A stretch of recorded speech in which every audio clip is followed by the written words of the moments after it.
The guest is Dean Sam Hargrove from Tennessee State University, who is the Dean of the School of Engineering, Technology, and Computer Science.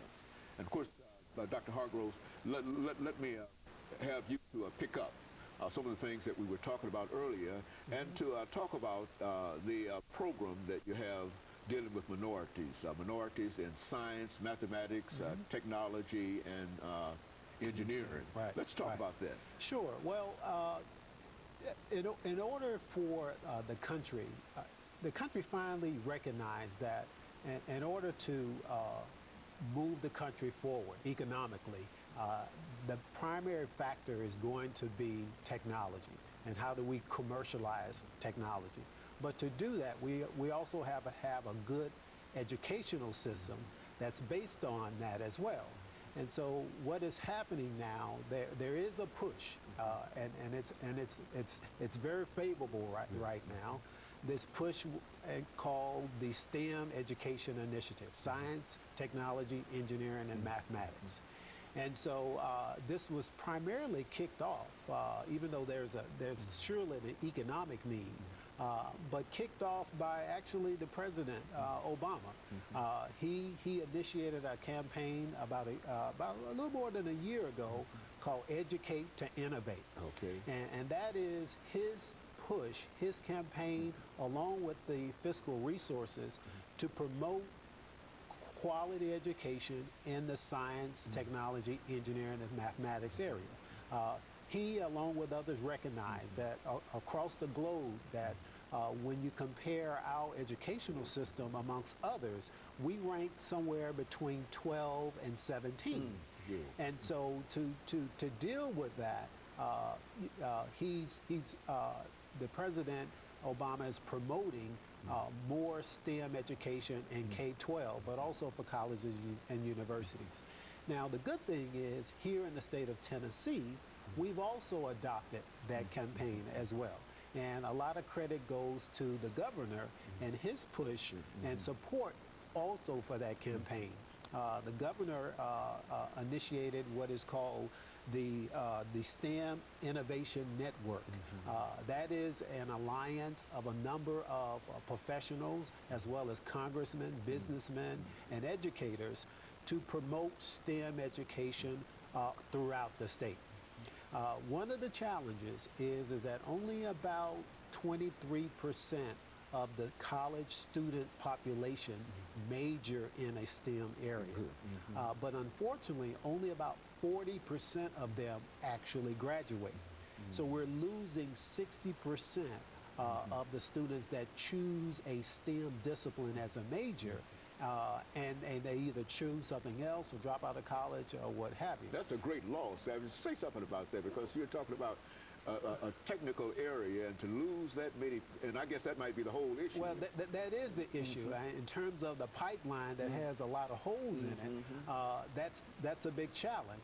And recognizing that there's a tremendous need of a STEM educated workforce to commercialize technology, to develop technology, and the technology actually adds to the quality of life that you and I live.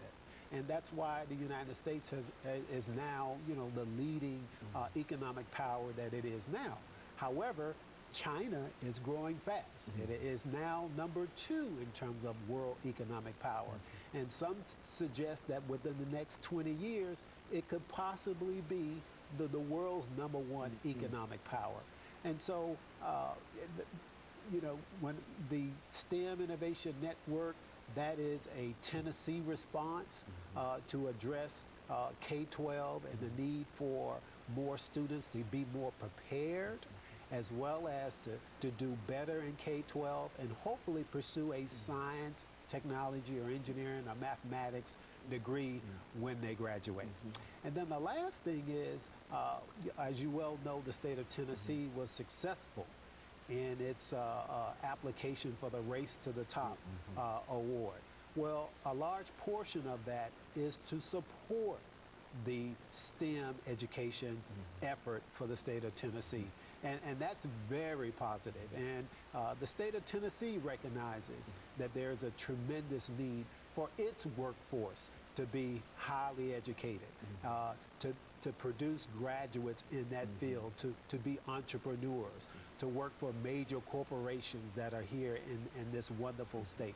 And so those type of resources from the race to the top will also be funneled into K-12 and to some degree maybe some higher education institutions as well. And so what we're saying here is that for the longest, one of the reasons at many institutions, whether they be higher education institutions or secondary education institutions, has been resources. And now you're saying that a lot of the resources that are needed are being put into these areas now. Is that what we're saying? Yeah, I think so.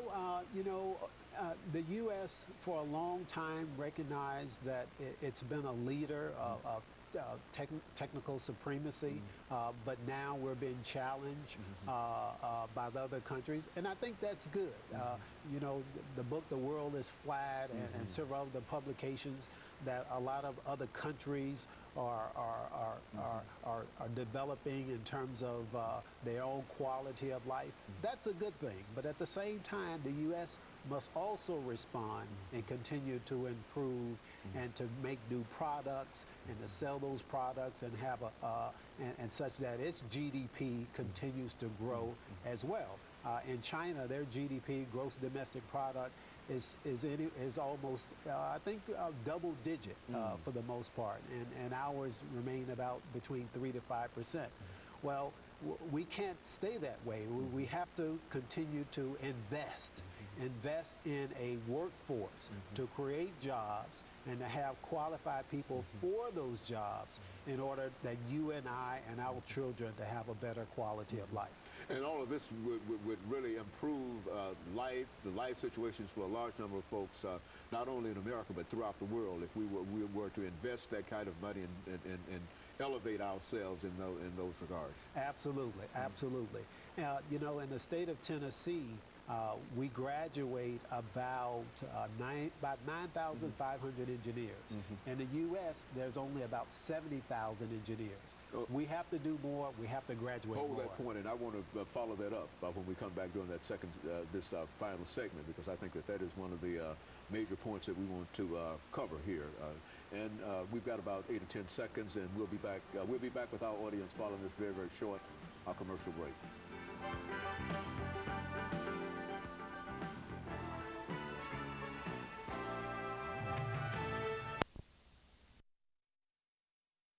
We're talking to the Dean of